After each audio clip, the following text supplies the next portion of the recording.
A'udzubillahi minasyaitonirrajim. Bismillahirrahmanirrahim. Assalamualaikum warahmatullahi wabarakatuh. Kita buka majlis dengan Ummul Kitab Al-Fatihah. A'udzubillahi minasyaitonirrajim. Bismillahirrahmanirrahim. Alhamdulillahirabbil alamin. Arrahmanirrahim. Maliki yaumiddin. Iyyaka na'budu wa iyyaka nasta'in. Ihdinas siratal mustaqim. Siratal ladzina an'amta 'alaihim ghairil maghdubi 'alaihim waladdallin. Amin. Amin amin ya rabbal alamin. A'udzubillahi minasyaitonir rajim. Bismillahirrahmanirrahim. Assalamualaikum warahmatullahi wabarakatuh. Alhamdulillah, alhamdulillahi rabbil alamin. Wassalatu wassalamu ala rasulil amin wa ala alihi wa sahbihi ajma'in wa man da'a bi da'watihi ila yaumiddin. Qala rabbi shrah li sadri wa yassir li amri wahlul 'uqdatam min lisani yafqahu qawli amma ba'd. Alhamdulillah, segala puji bagi Allah, kita bersama-sama pada hari ini untuk kita menimba pahala Ramadan. Di pahala yang kita sama-sama nak timba pada hari ini di majlis ilmu yang alhamdulillah Allah bagi kepada kita nikmat yang paling utama, nikmat iman dan Islam. Sampai hari ini kita dapat menikmati keindahan Islam dalam diri kita dan menikmati juga siraman cahaya iman dan dalam hati kita. Dan Allah bagi juga kepada kita nikmat kesihatan dan masa lapang. Itu dua nikmat yang selalu dilalaikan oleh manusia. Yang Nabi SAW menyatakan manusia itu selalunya lalai dalam yang Nabi ingatkan 5 sebelum 5 kan. Dan antara yang paling banyak kita lalai adalah kesihatan dan masa lapang. Tengok hari ni, yang sihat tengah buat apa sekarang? Yang kadang-kadang lutut tak berapa nak sihat lah yang datang kan. Yang tengah sihat walafiat tu tengah melompat-lompat kat mana tak tahu kan. Dan ataupun tengah tidur kan kat rumah kan? Jadi Allah pilih kita dengan kesihatan, kita gunakan dan manfaatkan kesihatan kita untuk kebaikan di jalan Allah SWT. Dan dengan masa lapang ni sebenarnya semua orang ada kelapangan masa 24 jam. Okey, kalau kita kata kita busy lah, tak sempat, kita kan ada 24 jam. Orang yang tak busy, dia kata dia tak busy, dia 24 jam juga. Tapi kenapa kita busy, dia tak busy? Sebab kita busy dengan cara yang berbeza. Masing-masing kita memilih kita punya jadual hidup. Ada yang kata busy lah, masa tak sempat nak buat apa-apa. 24 jam buat apa? Kan? 24 jam tu lah kita buat kerja kita. Cuma ada orang mungkin dia busy dengan aktiviti persatuan. Ada yang busy dengan aktiviti masjid. Ada yang busy datang kuliah. Ada yang busy masak. Ada yang busy tidur. Ada yang busy jalan-jalan. Busy belaka tu kan? Kita yang memilih busy apa kita nak buat dalam hidup kita.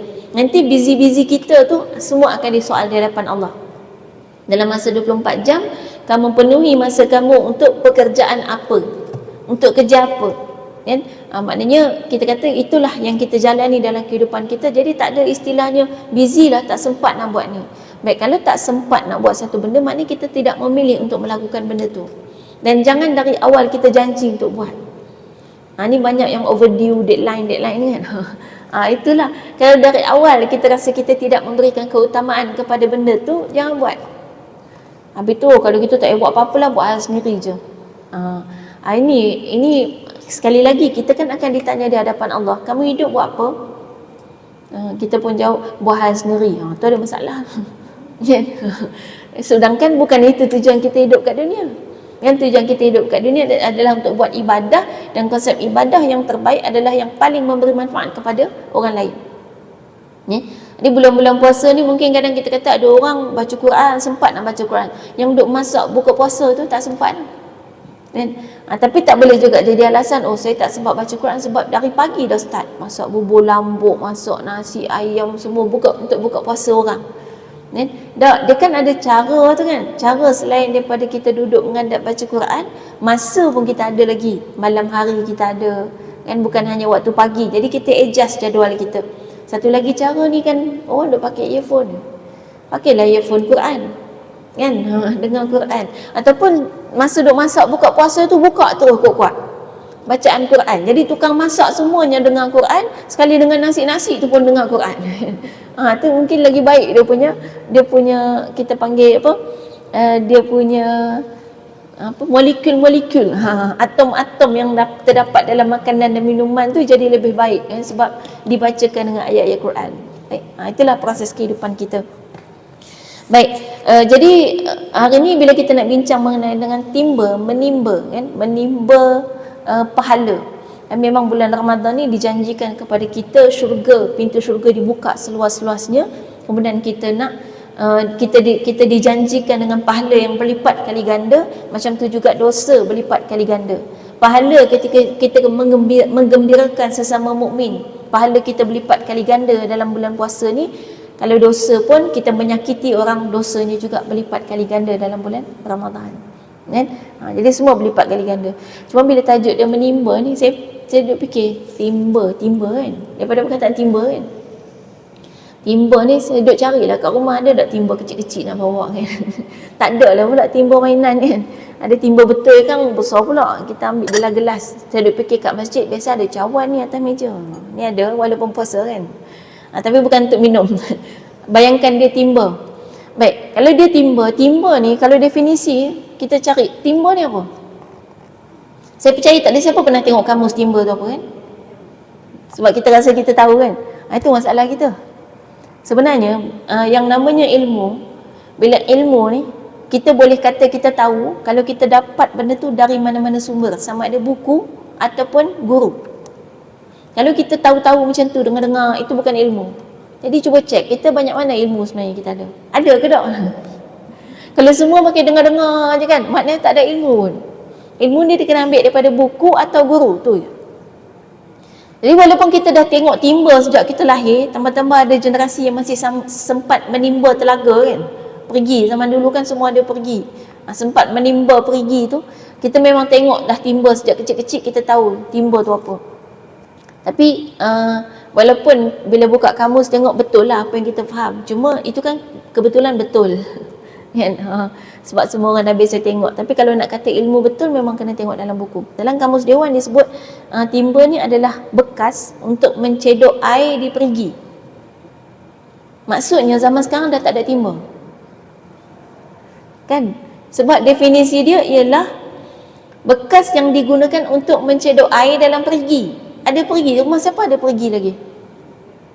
Tak ada, maknanya tak ada timba kat rumah kita. Tapi ada timba Kita panggil timba lagi kan benda tu. Padahal benda tu bukan timba dah kalau bukan fungsi dia mencedok perigi, mencedok air dalam perigi. Ini berdasarkan definisi, tu yang kata ilmu tu. Jadi maknanya yang selama ni kita faham timba salah dah lah. Kan? Sebab sifat dia dah tak bersifat mencedok air dalam perigi. Maksudnya timba hanya ada di tempat-tempat tertentu. Tak semua negara ada timba. Sebab tak semua negara ada perigi. Kan? Jadi bila kita sebut timba tu untuk guna mencedok air dalam perigi, ataupun ada juga sebut nak buang air dalam perahu. Kan biasa bawa naik perahu tu air masuk dalam perahu tu kan ditimba. Yang tu masih ada. Cuma siapa yang biasa naik perahu nelayan lah. Kalau duduk naik perahu cruise tu tak masuk dah air. Kan? Yang naik perahu nelayan, kalau kita pergi mungkin negara-negara yang masih pakai perahu-perahu kecil tu kan, macam dekat Kemboja misalnya kan, tu masih pakai tu air masuk tu. Itu kita cedok, tu kita panggil timba. Kan? Jadi bila kita sebut itu adalah timba, timba juga digunakan untuk ilmu. Ilmu pun kita sebut menimba ilmu. Maksudnya sifat menimba ilmu ni, ilmu tu macam air tadilah kan? Yang kita kena cedok. Baik, kaedah untuk cedok, anggaplah ni timba bukan cawan. Baik, untuk kita cedok ilmu tu, sifatnya nombor satu, kita kena tadah dan buka. Bayangkan kalau kita cedok terbalik, cedok, masuk tak? Sebab kita tak buka. Ini hati kita kan? Hati kita. Jadi kita kena buka hati kita tadah supaya ilmu boleh masuk. Jadi macam tu juga amal.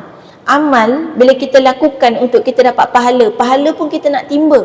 Maka kita kena buka diri kita untuk membuatkan satu amal tu mendatangkan pahala. Sebab tidak semua amal perbuatan kita baik di mata orang tapi dapat pahala. Macam puasa kita. Puasa kita ni kita confirm kita dapat pahala penuh ni. Berapa belah hari dah kita puasa kan? Nak dekat setengah bulan dah kita puasa.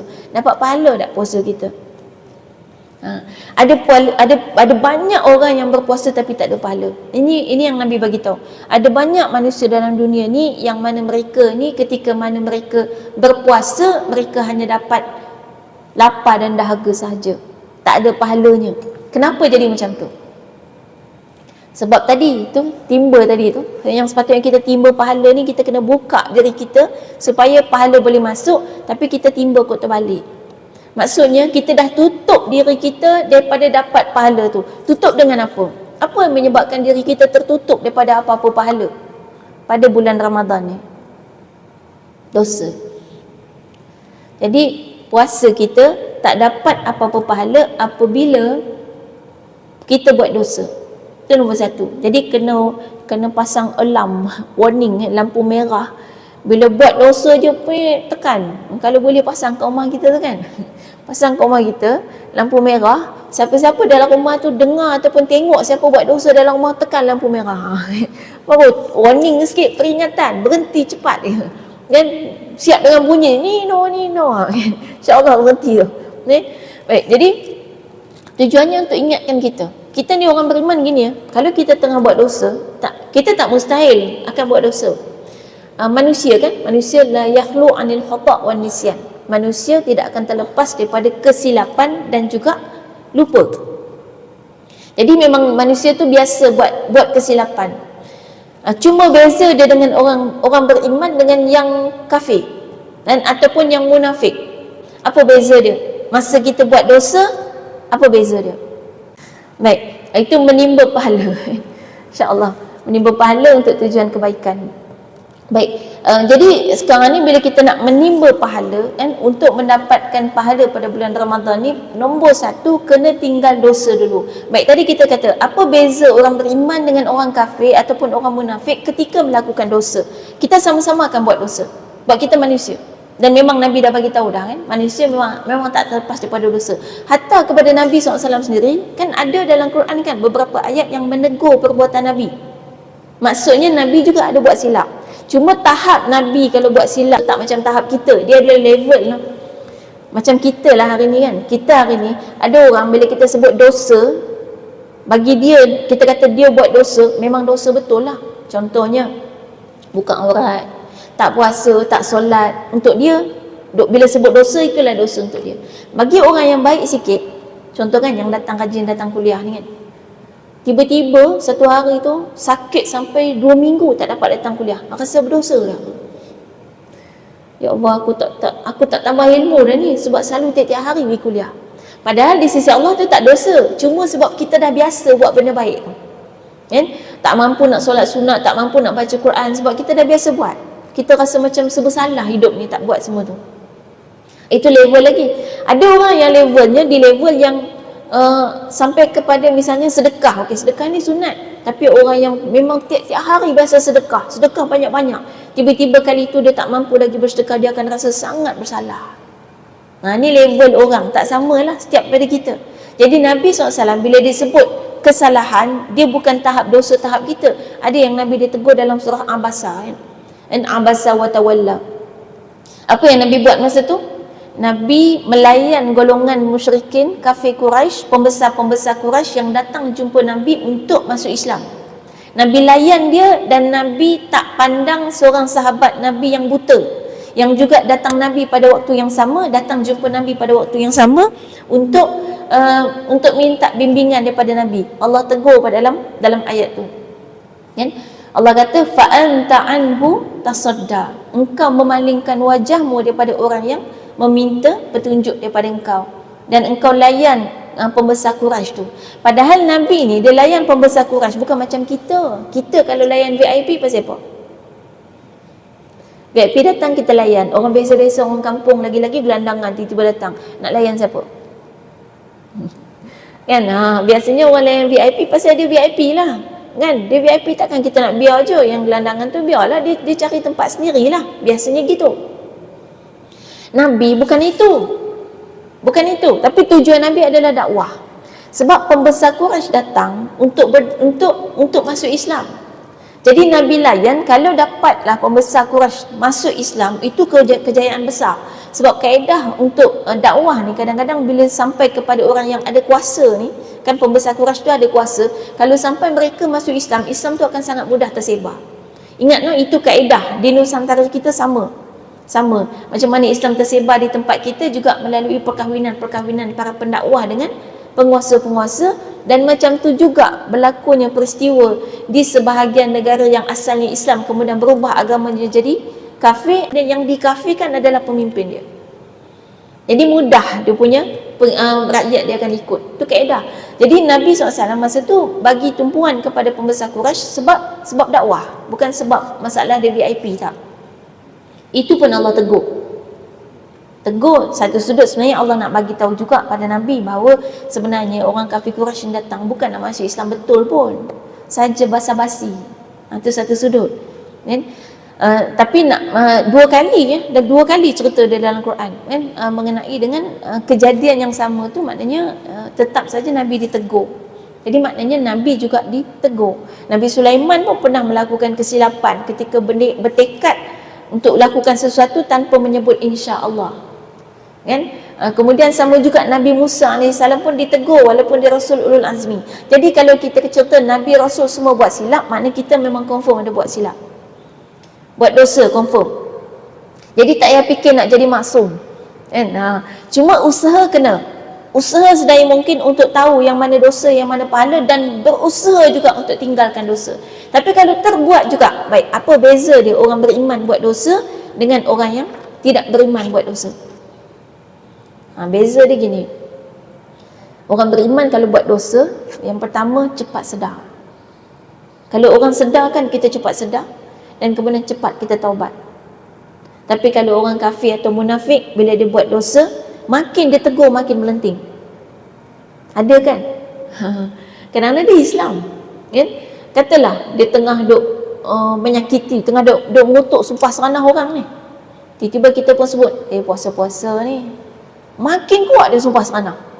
Apa kau tahu? Makin tinggi pula suara dia, kan? Itu maknanya sifat mukminnya hilang. Kalau orang beriman, dia tengah duk marah-marah, tengah duk mengutuk-ngutuk sumpah seranah orang kata puasa-puasa ni, dia kata Allah Subhanahu, terus dia diam. Walaupun yang mengingatkan dia adalah seorang kanak-kanak, dia tak kira siapa yang ingatkan dia, yang penting peringatan tu betul. Itu kaedah orang yang beriman. Jadi kita dah boleh cek kita ni masuk yang mana, kan? Katalah kita tengah mengumpat, kan?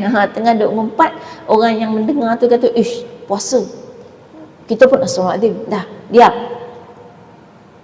Tapi kalau kata mengumpat baru sekerat jalan, kan, dia kata puasa, nanti dulu nak habis cerita. Itu maknanya lemah iman kita, kan? Itu beza dia, kan? Dan itulah beza Adam dengan Iblis.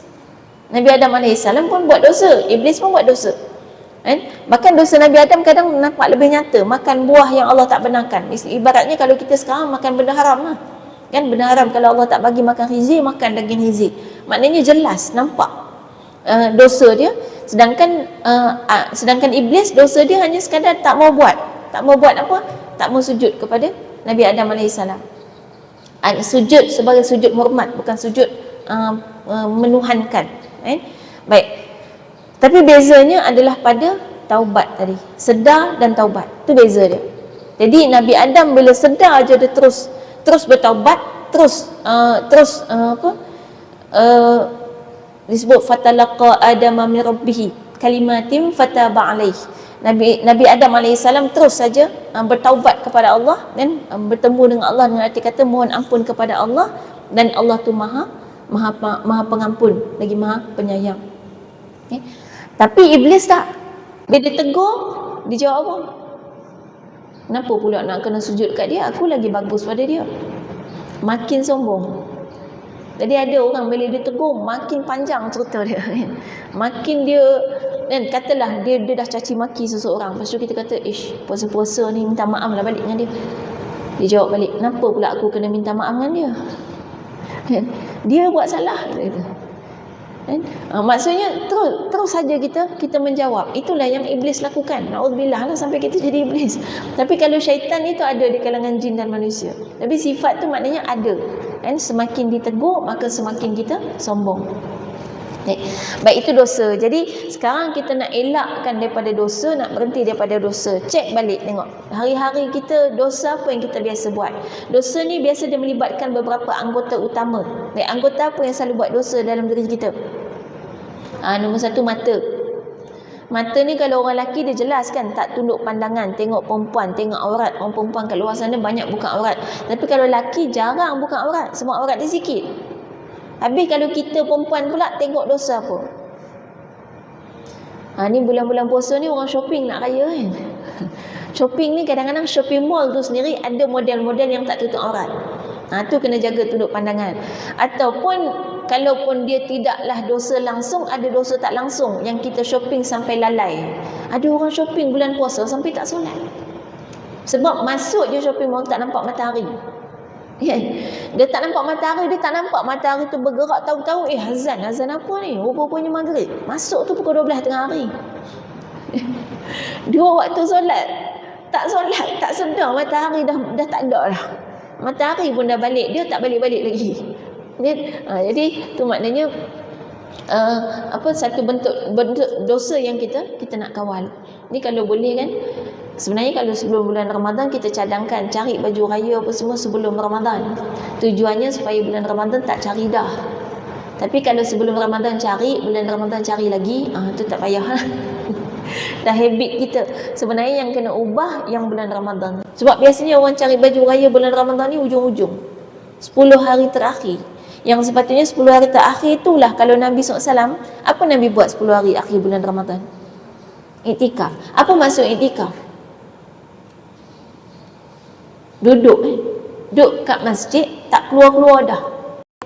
Maksudnya 10 hari tu tak keluar masjid. Kita orang perempuan payah sikit lah. Dan memang Sayyidatina Aisyah tak buat masa Nabi hidup. Sayyidatina Aisyah tak buat, tak duduk kat masjid 10 hari tu. Tapi lepas Nabi wafat, Sayyidatina Aisyah duduk kat masjid 10 hari tu. Maksud dia, siapa tak ada suami boleh lah. Pasal tak ada siapa yang kita nak uruskan kan? Tak ada anak-anak kecil, tak ada suami. Ni tak ada siapa yang kita nak uruskan untuk puasa. Kalau masjid buat iktikaf, yang masjid dah sediakan sahur apa semua, boleh kita nak buat. Sebab Sayyidatina Aisyah buat iktikaf 10 hari terakhir dalam bulan Ramadan. Kalaupun tak iktikaf kat masjid pun, jangan iktikaf di shopping mall. Tak keluar-keluar dari shopping mall sampai daripada dia start dia buka sampai tutup kan? Jadi tu maknanya macam mana kita nak jaga kita punya puasa supaya dia tetap mendapatkan pahala adalah dengan tinggalkan dosa. Mula yang tu je dulu. Baik, itu dosa mata.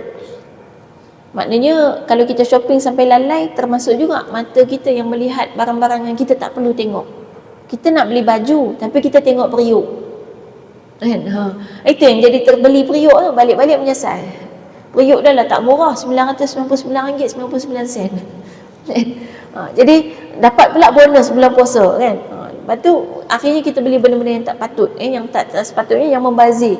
Yang situ maknanya kita dah pun melakukan dosa israf. Kena tengok israf ni maksudnya melampau. Kan ada tu innal mubadzirina kanu ikhwana syayatin, dan Allah perintahkan juga kulu washrabu wala tusrifu. Tusrifu ni sifat syaitan, melampau. Makan minumnya melampau, kan beli-belinya melampau, dalam kehidupan kita tu melampau, membazirnya melampau. Itu semua termasuk dalam kategori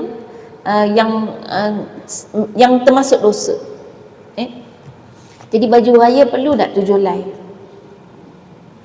Dia termasuk melampau kalau bukan keperluan kita. Mungkin ada orang yang keperluan dia, contohnya dia memang show tiap-tiap hari raya kan. Dia ada show tiap-tiap hari. Show tu memang dia kena tukar-tukar baju. Itu mungkinlah keperluan dia. Kotlah kan. Kita ni show kat rumah je. Kan? Orang datang rumah takkan nak tukar tiap-tiap hari. Kita tak ada keperluan. Cukup yang Nabi SAW sunatkan pun bukan suruh pakai baju baru pagi raya. Dia cuma suruh pakai baju yang elok, yang menggembirakan kita. Cuma biasanya kita kalau baru kita happy. Kalau dah lama tu walaupun masih cantik tak syok. Kita duk berasa tak ada baju lain ke? Sebab dah 5 tahun dah pakai baju ni. Kita nak cari baju lain pula. Baju baru tu walaupun murah, walaupun tak cantik, tapi kita suka sebab dia baru. Biasanya gitu. Maka jadilah akhirnya mungkin membudaya dalam masyarakat kita, raya je beli baju baru. Dalam masa yang sama juga kan suami kan wajib bagi nafkah pakaian minimum 2 set setahun. Masa bila nak bagi? Raya lah. Kalau tak masa raya dia kena bagi masa lain. Cuma masa lain kan kita tak berapa nak best lah. Kita kalau tiba-tiba hari balik kerja hari Khamis contoh kan, hari Khamis balik kerja tiba-tiba suami kata nah baju 1 set. Kita mesti fikir baju kalau baru mesti kita fikir nak pakai kat mana kan. Dia baru kan, dia cantik lagi apa semua. Dah lah tak ada kenduri, tak ada apa, takkan nak pergi kerja pakai baju baru-baru gini. Dia jadi tak best, tak happy sangat. Tapi kalau raya dapat baju baru walaupun murah, best. Kan kita seronok. Jadi kan menambah 2 kegembiraan. Maksudnya itu untuk suami, maknanya dia boleh fikirkan bahawa okey tak apalah bulan raya-raya ni, bulan Ramadan kita nak gembirakan keluarga. Raya-raya ni lah salah satu daripada set nafkah pakaian yang dia akan bagi. Jadi bukan baju raya je lah dia beli baju raya, lepas tu bini cari tudung sendiri. Dah set baju tudung, bukan baju dengan tudung dia, semua raya tu, atas ke bawah, luar ke dalam. Baru nama set. Memang tu kewajipan nafkah ni banyak suami tak tahu kan. Bila kita kata awak tak pernah bagi nafkah pakaian, dia kata kan dah pernah beli baju. Tak, belum tu. Baju tak, baju sebahagian kecil dah tu. Sebab pakaian kita banyak kan. Banyak tu. Daripada yang sebesar-besarnya sampai sekecil-kecilnya. Ada banyak lapisan kat tu. Ada suami yang sampai tak tahu bini dia pakai berapa lapis atas kepala. Kepala saja berlapis-lapis lah kan. Kadang ada yang bukan takat anak tudung, ada cucu tudung. Cicit tudung kan. Tudung 2 muka, 3 muka, 4 muka. Suami tak tahu. Pasal tak pernah belikan. Dia ada 2 kaedah, sama ada dia yang beli ataupun dia bagi duit untuk isteri tu beli sesuai dengan kemampuan dia. Baik, jadi itulah disesuaikan dengan kita punya raya kan. Jadilah baju raya, tak ada masalah. Baik. Itu dosa mata. Baik, apa lagi anggota yang selalu buat dosa? Telinga. Dosa telinga ni, contoh tadi kalau pergi shopping mall ada macam-macam lagu yang melalaikan kita. Kadang-kadang siap berjoget gitu. Tak sedar tu, terjoget ikut dengan lagu-lagu yang ada kat shopping mall. Lagu tu kadang lagu ni dia bukan semua haram. Kalau ikut pandangan ulama, ada sebahagian ulama yang memang mengharamkan semua alat muzik. Tapi ada sebahagian yang membolehkan dan mengharuskan selagi mana ia tidak melalaikan. Jadi melalaikan ni maknanya apa? Lupa Allah. Kadang-kadang lagu raya, tapi lagu raya cerita pasal ketupat rendang kan. Sampai kita terbayang tu. Yang tengah puasa ni terbayang, sedapnya rendang, tiba-tiba pergi beli rendang. Maknanya dia dah melalaikan kita sampai kita lupa pada Allah. Dan selain daripada itu, apa sahaja yang disebut ataupun diungkapkan, dan perkataan tu kalau diungkapkan merupakan dosa, maka mendengarnya juga boleh menjadi dosa. Contoh mengumpat tadi kan. Mengumpat ni kalau dia ngumpat seorang-seorang takkan terjadi kan. Ngumpat dia cari orang. Kalau dia ngumpat dekat tiang, maknanya dia tahu belakang tiang ada orang. Dia mesti nak cerita dekat orang. Kalau dia cerita dekat kucing, dia cerita dekat tiang, dia cerita dekat ayam dia, itu bukan mengumpat. Dia nak meluah perasaan. Sebab ayam dia hangguk-hangguk gitu sambil duk patut-patut dedak dia kan. Dia tak faham pun. Kalau kucing, dia terpinga-pinga, tengok je tuan dia bercakap dengan dia kan. Cakap apalah dia ni. Jadi tak ada masalah sebab dia tak faham. Jadi maknanya kalau ada orang nak mengumpat, maka dia mengumpat depan kita, kita boleh ingatkan, puasa. Tengok reaksi dia. Kan? Kalau dia kata, habis aku nak cerita dengan siapa lagi? Engkau je lah yang faham. Faham tu bukan apa sebab diam. Orang lain semua menasihat kan. Tapi kita kata, tapi ni puasa lah. Tunggulah lepas raya nanti. Dia sepatutnya bukan tunggu lepas raya, tapi kita kalau boleh nak berhenti terus. Jadikan ni sebagai latihan. Kita dah biasa sekat menahan diri daripada terus mendengar dosa-dosa tu. Sebab orang yang mendengar orang mengumpat, dosanya sama dengan orang mengumpat. Jadi kalau misal kata kita ingatkan puasa ni, dia pun kata Allah subhanahu wa ta'ala, nantilah buka puasa. Yang tu pun sama juga kan, maknanya masih tangguh lagi. Tapi kalau dah terdiam terus, maknanya betul dia orang yang beriman, boleh teruskan berkawan dengan dia.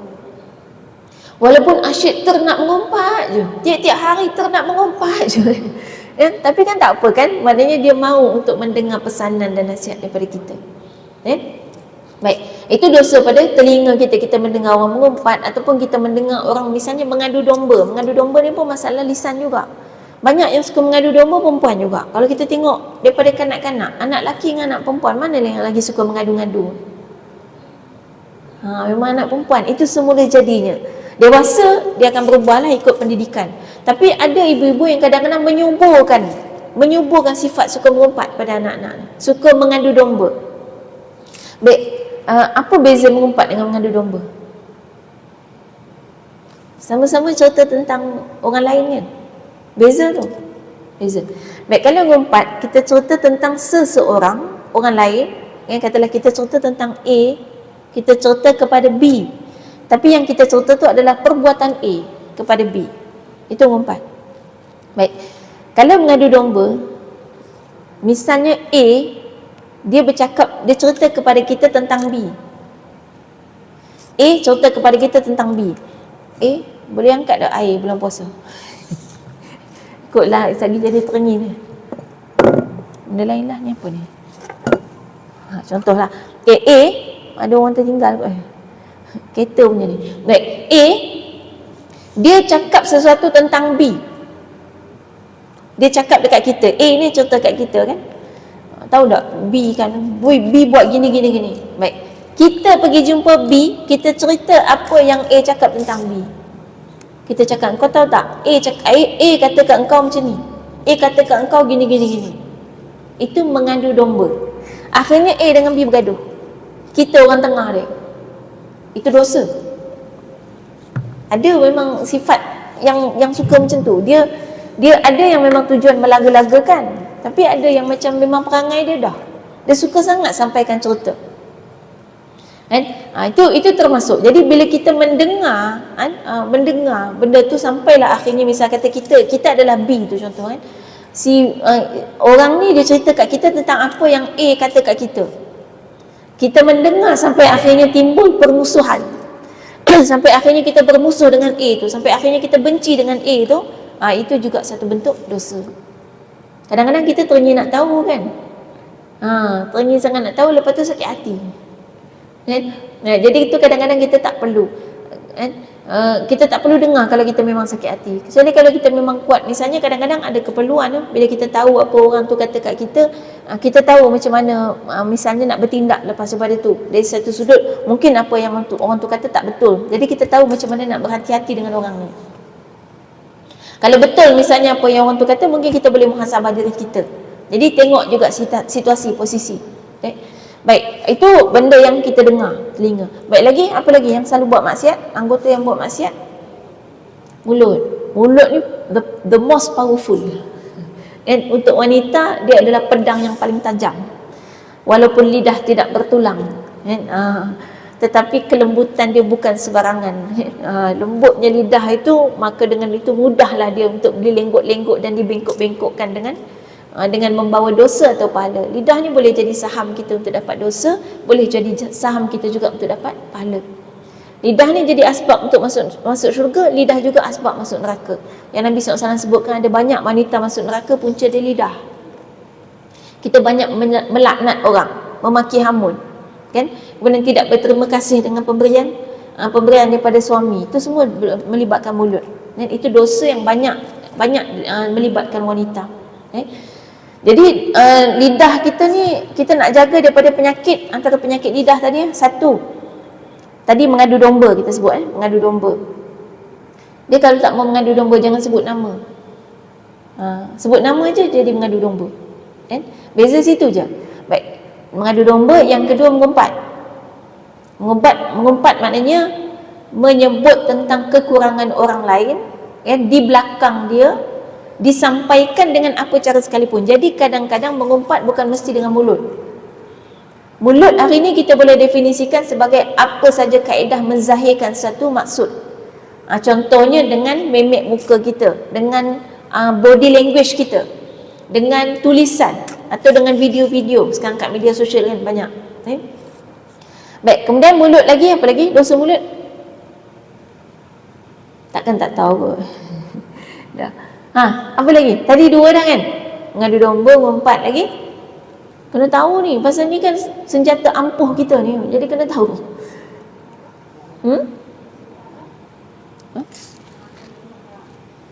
Makan? Meniara? Makan apa? Okey, makan benda haram. Okey, itu maknanya melibatkan makanan lah. Makan benda haram. Okey, lagi?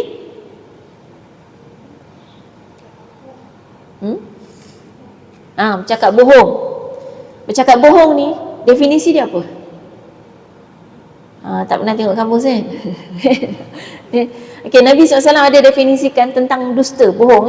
Nabi kata, memadai bagi seorang mukmin, memadai bagi seseorang, tak sebut mukmin, memadai bagi seseorang, kafa bil mar'i ayyakuna kadiban, memadai bagi seseorang itu dikatakan sebagai pendusta atau pembohong apabila dia menyampaikan segala sesuatu yang dia dengar. Maksudnya, cakap bohong bukan mesti cakap benda tak betul. Cakap benda betul pun dikira bohong. Macam mana tu? Maksudnya, kita semua benda yang kita dengar, semua kita sampaikan ke orang. Tak tapis-tapis. Itu dah dikira pembohong. Tengok kesan dia. Hari ni mungkin kita boleh faham apa jadi bila kita baca benda tu dalam WhatsApp ataupun di media sosial, kita forward. Tahu-tahu berita palsu. Selalu kan? Maknanya takkah kita masuk pembohong juga dalam tu? Sebab kita telah menyampaikan berita palsu. Kalau dalam peristiwa zaman Nabi SAW, Sayyidatina Aisyah ada pernah difitnah kan? Dalam satu peristiwa difitnah Sayyidatina Aisyah berzina dengan seorang sahabat. Baik, yang menyebarkan berita itu bukan hanya orang kafir. Yang pertama sekali, yang memulakan berita tu orang munafik. Cuma pemula ni kadang kita tak tahu siapa kan? Yang memulakan berita tu orang munafik yang memang memusuhi Nabi. Kemudian yang menyebar-nyebarkan sampai tersebar gosip tu kat seluruh Madinah adalah termasuk dalam tu juga orang Islam. Apa jadi kepada orang Islam tu sampai boleh tersebar fitnah tu? Sebab dia menyampaikan semua yang dia dengar. Dia dengar-dengar, dia sampaikan. Kita selalu tak dengar-dengar tu kan, lepas tu kita bagi tahu. Tapi kita cakap gini, tapi tak tahulah betul ke tidak. Dengar-dengar kata kan, dengar-dengar kata kan gini-gini. Tak tahulah betul ke tidak. Itu salah. Itu dah dikira berdusta. Orang beriman dia tak ada istilah tak tahulah betul ke tidak. Wallahualam lagi lah. Wallahualam lah betul ke tidak. Kita bagi tahu je. Ceklah sendiri. Tak, bukan suruh orang tu cek. Kita yang kena cek dulu sebelum kita sampaikan. Itu yang nama dia mukmin, orang beriman, dia ada filter dalam diri kita. Kita kalau beriman betul, kita ada filter yang boleh menapis segala apa yang sampai kepada kita. Sebelum kita sampaikan kepada orang, kita akan pastikan dia betul, tepat dan juga bermanfaat kepada orang lain. Itu filter orang beriman. Andai kata lepas kita filter tersilap juga, itu dimaafkan. Tak mustahil akan tersilap, namanya manusia kan. Tapi kena filter awal. Sebab tu filter ni kadang-kadang dia kena ada dia punya package filter. Kita kena sediakan package filter kita. Baik, contoh gini. Package filter ni kan contohnya kalau kolam ikan, siapa ada kolam ikan, ada filter kan. Filter tu akan tapis apa? Kotoran. Semua ke? Tapi oksigen dia tak tapis kan. Maknanya adalah package dia akan tapis kotoran-kotoran besar yang nampak kan. Mungkin dia punya najis-najis juga. Sampailah konsepnya dia punya package ialah filter ini akan keluarkan balik air jernih. Tu dia punya package filter. Dia tak filter oksigen, dia tak filter hidrogen, dia tak filter gas-gas. Package dia. Baik, kita punya package filter kena ada. Kena siapkan masing-masing package filter apa kita nak. Baik, package filter misalnya, saya ambil contoh gini kan. Kalau saya sendiri, misalnya contoh dalam menyampaikan ilmu ni, saya dah sediakan package filter saya. Apa yang saya akan filter ketika nak menyampaikan pada orang? Yang pertama, saya akan usaha sedaya mungkin package filter saya adalah filter untuk memberi manfaat pada orang. Maka akan dipastikan semampu mungkin apa yang disampaikan tu boleh memberi manfaat. Jadi maknanya memang bukan semualah benda disampaikan. Bukan semua yang kita tahu kita sampaikan ke orang, tak. Kalau kita rasa disampaikan akan makin mudarat, maka tak disampaikan. Contoh kan, datang kuliah muslimat, kita duk mengajar pasal hak-hak wanita. Lepas tu apa jadi? Balik pakat menuntut kat suami. Datang kuliah, makin bergaduh pasal menuntut macam-macam. Maknanya tak bagi manfaat ni. Adakah tak boleh cerita tentang hak isteri? Boleh. Tapi kena ceritalah supaya dia bagi manfaat kepada kita. Sedaya mungkin itu diusahakan. Itu filter dia. Baik, filter yang kedua. Filternya apa lagi? Untuk menyampaikan akan ada banyak hati-hati yang terguris. Saya minta maaf awal-awalnya kalau ada hati yang terluka, hati-hati yang tertusuk kan, ya. Nak buat macam mana bila kita menyampaikan kebenaran, akan ada memang sesuatu yang terkena pada diri kita. Kadang-kadang diri saya sendiri pun terkena. Tetapi filternya bukan manusia, bukan semata-mata untuk menjaga hati manusia, bukan filter itu yang ada. Tapi filternya adalah di hadapan Allah saya akan berani bertanggungjawab tentang apa yang saya sampaikan. Jadi kalau dia melukakan hati mana-mana pihak, maka saya mohon maaf sebagai manusia biasa, tetapi saya dah letakkan filter bahawa saya berani untuk bertanggungjawab di hadapan Allah dengan apa sahaja yang saya sampaikan. Maknanya filternya akan diusahakanlah sedaya mungkin untuk menyampaikan apa yang kita berani untuk bertanggungjawab, dengan makna kata apa yang telah pun kita cari sedaya mungkin itu merupakan kehendak Allah atas kita ketika kita berada di muka bumi ni. Okey, itu contoh. Baik, masing-masing dah boleh buat dah package filter masing-masing. Bila kita bersembang dengan kawan, okey, apa package filter kita? Filter kita ialah kita nak tolak tadi dosa-dosa mulut tadi kan. Tu dah kena masuk dah tu. Jadi kita punya penapis akan tapis yang tu. Ada orang dia tak tapis yang tu. Filter dia, package dia ialah dia hanya akan tapis percakapan-percakapan yang lembut dan menyenangkan. Jadi kalau ada orang cakap kasar, dia tolak. Ada banyaknya orang gitu. Kita tak suka bila orang cakap kasar. Kita suka orang cakap elok-elok je. Padahal kadang-kadang yang kasar tu lah yang lebih menusuk hati kita untuk berubah. Ya. Kita silap filter pasal dari awal tak sediakan package. Dari awal tu kita tak filter pun kan. Kita ikut apa kita nak je. Maka selalu hawa nafsu kita memang nak yang best-best je. Nasihat orang pula kita filter. Kan? Asal orang nasihat je kita filter. Dia ni siapa? Kan? Kalau dia bukan siapa-siapa, minta maaf lah, kita tak buang lah awal-awal. Kan? Itu maknanya filter kita dah silap tu, salah package. Kan? Jadi itu kena ambil filter orang yang beriman. Baik. Jadi itu antara dosa lisan. Kita ulang balik, mengadu domba, satu. Yang kedua mengumpat. Yang ketiga makan benda haram. Yang keempat bercakap bohong. Ada lagi yang kelima, mencaci maki, menyakiti orang. Caci maki belum dosa lagi no. Dia punya kaedah. Tapi kalau menyakiti dengan nafsu, dengan emosi, itu dosa. Bulan-bulan puasa ni kan, orang tu tak salah apa-apa, kita laser-laser dia. Itu maknanya termasuk. Kalau kita rasa sakit hati sangat, diam dulu. Diam. Cuba untuk ubati hati kita. Bukan diam dulu, simpan, nanti lepas buka puasa kita lepas. Diam. Dan usaha untuk kita buangkan perasaan sakit hati tu, supaya kita tidak menyakiti dia. Apa lagi? Termasuk dosa mulut juga, menyebarkan fitnah, sengaja atau tidak. Tak sengaja tadi punca dia tak ada filter tu. Semua benda kita sampai ke orang. Lepas tu lepas forward tu, yang dekat WhatsApp tu, forward wallahu a'lam.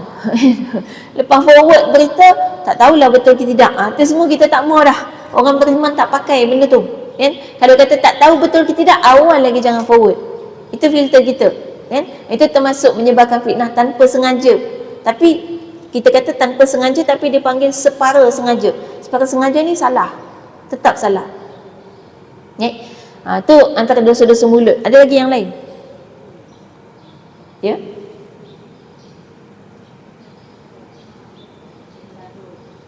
Mencarut. Okey, bercakap benda-benda yang tak elok.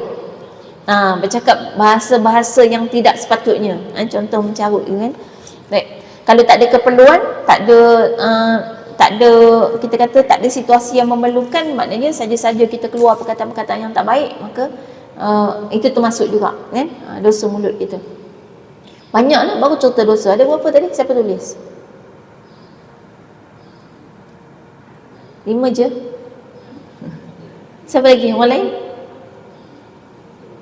7. Ada lagi? Saya kira 8.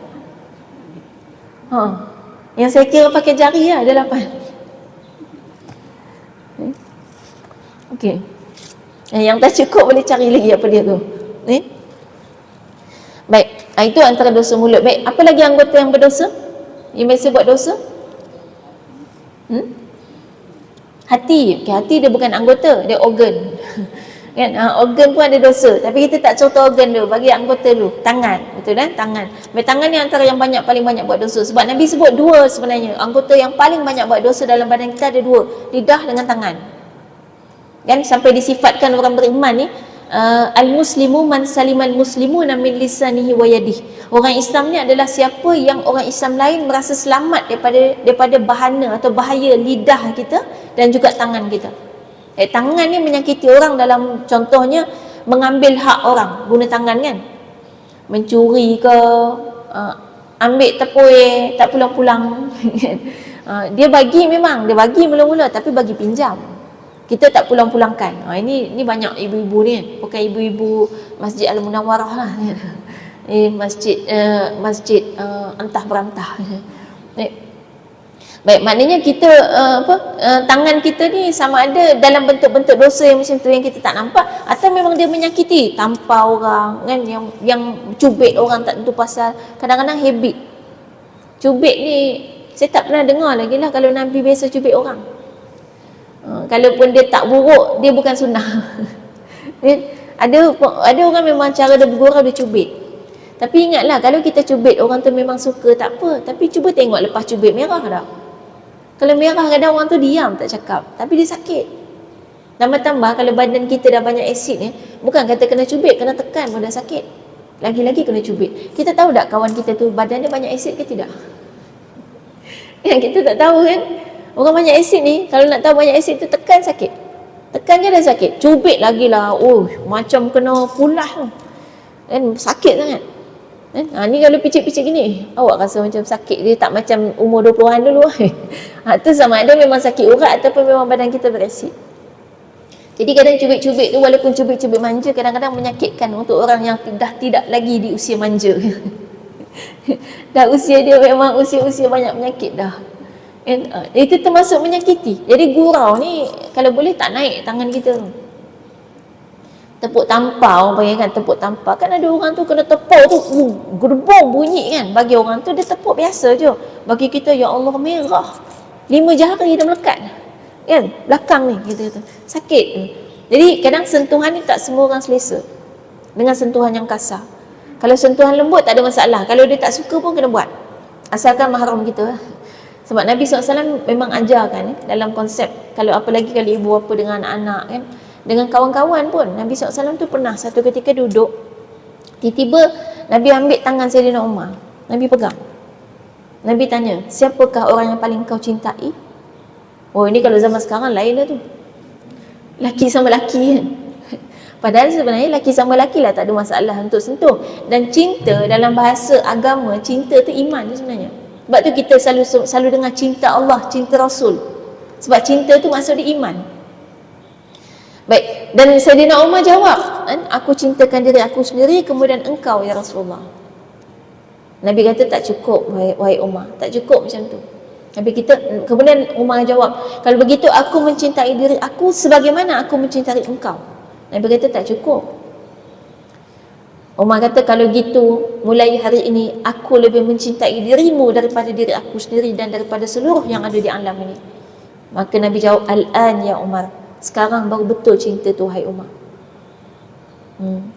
Ni sepatutnya kalau normal fikiran kita, okey lah, memang tak ada masalah. Memang kita sama-sama lelaki dan sama-sama perempuan, kita ada kalimah ana uhibbuki fillah. Tapi sekarang bila sebut uhibbuki itu kan cinta kan, saya cintakan kamu kerana Allah. Kemudian kita jawab, uhibbuki kama ahbabtani, saya juga mencintai engkau sebagaimana engkau mencintai aku. Ini kaedah ni ayat-ayat orang beriman. Dan di situ ada sentuhan. Kita tak buat dah pasal ada pemikiran-pemikiran yang terpesong kan. Kalau perempuan pegang sama perempuan dah lain kan? Laki sama laki lain gitu. Padahal itu lebih normal lah daripada laki pegang perempuan. Ini dosa-dosa. Baik, tangan. Kemudian lagi, apa lagi anggota lain? Kaki. Kaki ni termasuklah melangkah ke tempat-tempat yang tidak sepatutnya. Atau kadang-kadang melangkah ke tempat yang tak salah tapi niatnya salah. Contoh, pergi rumah jiran tak salah, tapi niat nak membawang. Maka salah. Dari sejak tu lagi kaki kita dah protes. Aku tak mau ni pergi sini. Dia kan sebenarnya kan, bila niat kita salah, dia akan memberi efek kepada kesihatan badan kita. Sebab gini, badan kita ni sebenarnya dia akan selalu memberontak bila kita nak buat dosa. Sebab dia tahu dah. Kita tahu dalam dunia ni, semua makhluk dalam dunia ni, dia ada, apa istilahnya, dia diciptakan dengan bentuk takwin, dengan satu perintah daripada Allah yang namanya takwin. Jadi maknanya Allah perintahkan, dia akan ikut. Jadi semua makhluk dalam dunia ni, dia akan sentiasa patuh kepada Allah. Dia tak ada keinginan untuk tak patuh. Pokok misalnya, Allah kata dia tumbuh, dia tumbuh. Kalau Allah kata Allah suruh dia mati, dia mati. Dia tak ada protes. Baik, termasuk anggota badan kita ni. Anggota badan kita ni bukan kita tau. Anggota badan kita ni makhluk Allah. Makhluk Allah yang dititipkan kepada kita untuk kita jaga dia. Kita tu siapa? Bukan yang tengah duduk kat sini. Kita yang sebenarnya kita tak ada bentuk. Kita ada kat dalam badan ni. Jadi badan ni dia adalah makhluk Allah yang Allah cipta untuk kita. Bila sebut kita, jangan bayang ni yang nampak ni lah. Kita yang kat dalam. Kat dalam. Kemudian kita lahir ke dunia, kita ditempatkan dalam tubuh badan, jasad ni. Kita ditempatkan dalam jasad ni dengan amanah untuk beribadah kepada Allah menggunakan jasad ini. Jadi jasad ni adalah badan kita ni. Badan kita ni diperintahkan dengan takwin juga. Jadi dia hanya sedia untuk buat ibadah dan ketaatan kepada Allah. Setiap kali kita nak buat dosa dan maksiat, dia akan memberontak. Dia tak mau, sebab dia bukan dicipta untuk itu. Menyebabkan bila kita selalu suruh kita selalu suruh anggota badan kita buat benda yang Allah tak suruh, dia lawan. Dia lawan-lawan, tapi dia terpaksa juga akur sebab dia juga diperintahkan untuk ikut arahan kita yang ada dalam dia, ikut arahan raja dia. Kita lah raja dia. Tapi dalam keadaan tu, lama-lama dia akan bagi kesan kepada kesihatan tubuh badan kita secara fizikal. Itu kita kata kunci rahsia yang ada pada diri kita. Sebab tu badan kita, jasad kita bukan milik kita. Kalau ada orang yang misalnya bila kita suruh dia tutup aurat, jawab, ni badan aku punya, aku nak pakai apa ikut suka aku. Itu dah awal lagi kita dah tahu, salah konsep. Badan ni bukan kita punya. Tengok nanti lepas mati, siapa yang bawa badan dia sampai ke dalam syurga? Kalau masuk syurga lah. Cuma persoalannya, nak ke badan macam ni masuk syurga? Yang dah sakit-sakit sengal-sengal ni. Dah lenguh-lenguh ni kan? Nak masuk syurga dengan badan yang ni ke? Tak kan? Kita nak yang lain. Dan memang yang lain akan jauh lebih cantik daripada wanita-wanita dunia. Bahkan bidadari syurga pun kalah. Wanita syurga jauh lebih cantik daripada bidadari syurga. Jadi maknanya, kita akan tinggalkan jasad ini lepas kita meninggal dunia. Jasad yang dititipkan kepada kita masa kat dunia ni untuk buat ibadah. Baik. Okey, selesai kita buang semua maksiat, semua dosa-dosa tadi kita tolak ke tepi, baru start ada pahala. Barulah mula nak tambah amal. Jadi maknanya amal kita ni boleh kita lakukan dalam dua bentuk. Satu, amal perbuatan yang kita lakukan. Kan? Kita panggil al-fi'lu. Al-fi'lu ni maknanya perbuatan. Baik, yang kedua, at-tarku, amal yang kita tinggalkan. Jadi maknanya kita boleh dapat pahala dengan dua bentuk. Boleh jadi dengan buat dan boleh jadi dengan tinggal. Maksudnya kita buat pun dapat pahala, kita tak buat apa-apa pun dapat pahala. Boleh pilih. Yang rajin boleh pilih amal-amal yang kena buat, yang malas boleh tak buat apa-apa. Asalkan bukan dosa. Itu kadang sebagian ulama kata tak ada masa pun sebenarnya kita ni tak dapat pahala. Tengah tak buat apa-apa pun boleh dapat pahala. Sebab ketika kita meninggalkan dosa, kita dapat pahala. Sekarang tengah tinggal dosa kan? Walaupun mungkin ada tengah buat dosa juga, tapi tengah tinggal dosa juga kan? Sekarang misalnya, ni confirm tak ada orang tengah mengumpat. Maknanya kita tengah tinggal banyak dosa, kita tengah tinggal sekarang. Kita bukan tengah mengumpat sekarang, kita tidak tengah memfitnah. Dosa mulut kita dah lepas. Dosa telinga pun kita tak buat sekarang. Dosa mata pun kita tak buat sekarang. Dosa kaki pun kita tak buat. Maknanya banyak dosa kita tinggal sekarang. Tu dapat pahala. Jadi kena pastikan kalau kita nak buat amal satu perbuatan, satu amal baik, maka kita akan lakukan amal baik yang mendatangkan pahala. Apa syarat dia? Ada dua. Okay, dua syarat amal tu akan dapat pahala. Yang pertama, niat dia betul. Niat dia memang kerana Allah, kita buat memang lillahi ta'ala. Yang kedua, belajar. Sebab macam mana kita nak tahu syariat kata apa kalau kita tak belajar? Macam mana kita nak tahu apa yang betul di sisi syariat kalau kita tak belajar apa dia yang Allah kata betul? Sebab itulah akhirnya maka para ulama lah yang paling beramal sebenarnya. Sebab walaupun dia tidur, dia tahu macam mana tidur yang ikut syariat.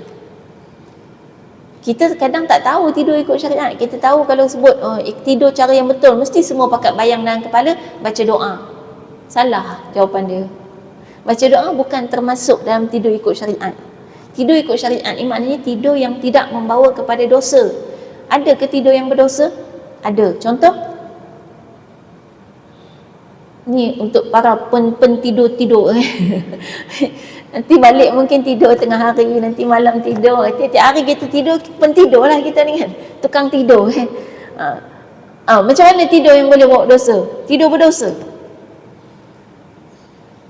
Itu kan susah kan, kita tak pernah belajar, tak pernah pula ada kuliah mengajar tidur yang bermanfaat. Aduh, tajuk saya tak pernah jumpa lagi tajuk kuliah tidur kan.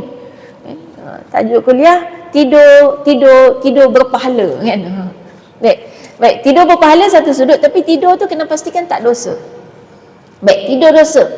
Satu, kalau kita tidur sehingga memudaratkan diri kita.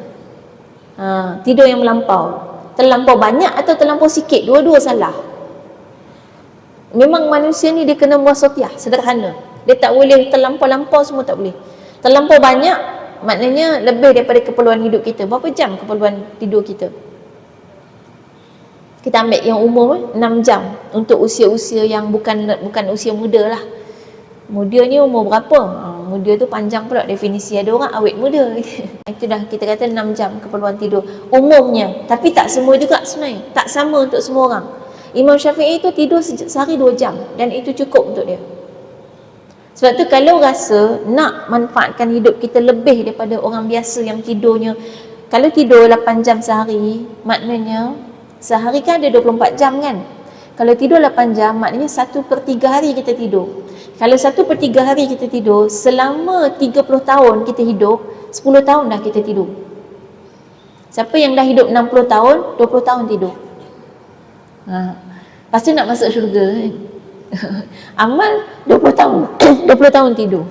Dan 20 tahun jadi sleeping beauty kan. Itu yang 8 jam. Tak campur lagi kalau sakit tidur manjang kan, tak bangun-bangun kan. Jadi maknanya minimum kita tidur dengan kadar yang sebanyak tu, kita harapkan tidur kita jadi ibadah. Apabila jadi tidur tu yang penting bukan maksiat dia kan. Yang pertama kalau dia melampau, ada lagi tidur yang kita tidur di atas tempat yang merupakan hak orang lain gitu. Contoh kan katil curi. Katil curi, kita tidur atas katil yang kita curi. InsyaAllah tak ada lah orang buat gitu kan. Kat sini tak ada lah, tapi ada orang buat. Hatta ulama bincang ni, sejadah curi pun ada. Solat haram, solat yang berdosa. Ulama bincang dalam kitab fiqah, apa dia solat yang berdosa? Solat atas sejadah yang dicuri.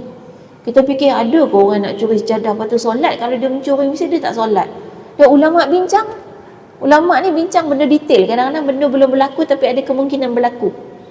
Ada kan kadang-kadang kan sejadah sekarang kan cantik-cantik, mahal-mahal kan. Kita tak mampu nak beli, teringin. Tengok kawan tu kalau sujud tu, weh sedapnya dia sujud, tenggelam dahi. Kan gebu sangat sejadah dia. Kalau dia nak turun ke sejadah tu, gelongsor tangan dia, syuk, dia chain, setin, kain setin kan, bagikan sutera sejadah dia. Kita kan sujud lama sikit tu, berbekas dahi, 4 segi petak. Sejadah kasar. Jadi teris sejadah orang, dia pun orang tu tak ada, orang tu pergi toilet, dia ambil sat semayang. Tu dosa. Kan tak mustahil kan benda tu berlaku. Jadi tu maknanya keadaan di mana kadang-kadang kita melakukan dosa dalam keadaan kita tak sedar. Itu dosa dosa yang melibatkan anggota badan kita. Baik. Itu maknanya yang kita kata tadi, kita nak buat, ada yang kita amal dan ada yang kita tinggalkan. Baik, yang kita tinggalkan maknanya dosa-dosa yang kita tinggalkan. Tidur juga boleh jadi berdosa apabila dengan sebab tidur kita yang banyak itu kita meninggalkan tanggungjawab. Tanggungjawab kita tak buat tapi duduk tidur-tidur. Tidur tu asalnya harus jadi dosa. Kan? Tu maknanya ada lagi tidur yang makruh. Tidur makruh ni tidur yang tak kena masa. Tidur dalam kelas kena ustazah? Jawab sendiri. Dia kalau tak sengaja ni kan semua dimaafkan. Tapi kalau setiap kali kuliah lain panjang, tu balik kena check balik. Ada masalah apa gitu kan? Masalah kesihatan ke, masalah pemikiran ke, masalah apa gitu. Mesti ada masalah. Sebab kat rumah tak lena pula. Kan masa kuliah lena gitu. Agaknya nikmat sangatlah doa malaikat kat kuliah ni. Sampai kita jadi tenang gitu. InsyaAllah. Alhamdulillah hari ni tak ada yang ngantuk Alhamdulillah. Jadi kadang saya sebut pasal tidur ni bukan nak peli orang sangat pun. Kadang-kadang nak tolong bangunkan. Kadang-kadang memang nak cerita. Kita tak mustahil kan, ada masa kita ngantuk-ngantuk juga. Itu kita kena check muhasabah. Apa punca? Mesti ada sebab. Dan setiap orang tu mungkin beza. Saya dulu masa sekolah dulu, saya dah check dah. Dah check. Kenapa saya ngantuk dalam kelas masa sekolah dulu? Puncanya minat. Jadi kadang-kadang kita ada subjek kita minat, ada yang kita tak minat. Yang tak minat tu jadi ngantuk. Sebabnya bila kita fikir balik, orang tengok bola tak tidur pun.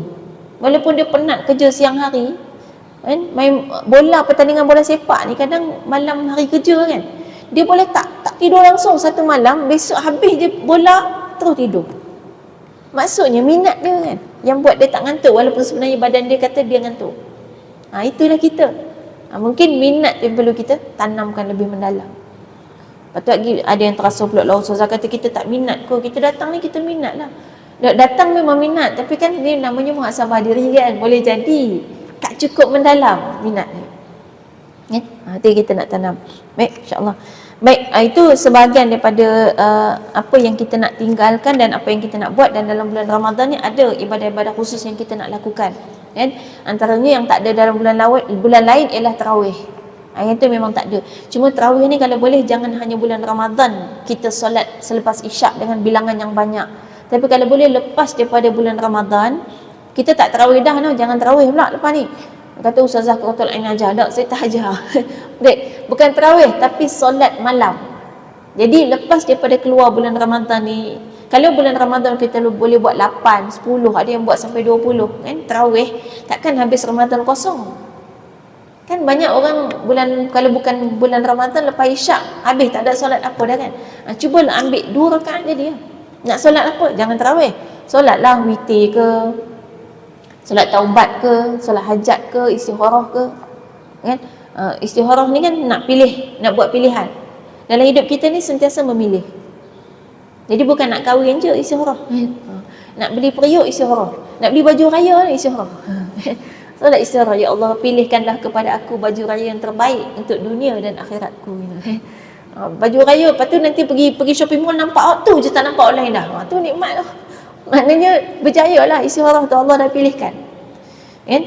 Jadi paling kurang adalah kita solat 2 rakaat minimum. Kalau dapat lebih Alhamdulillah. Tapi lepas pada bulan Ramadan kita nak teruskan.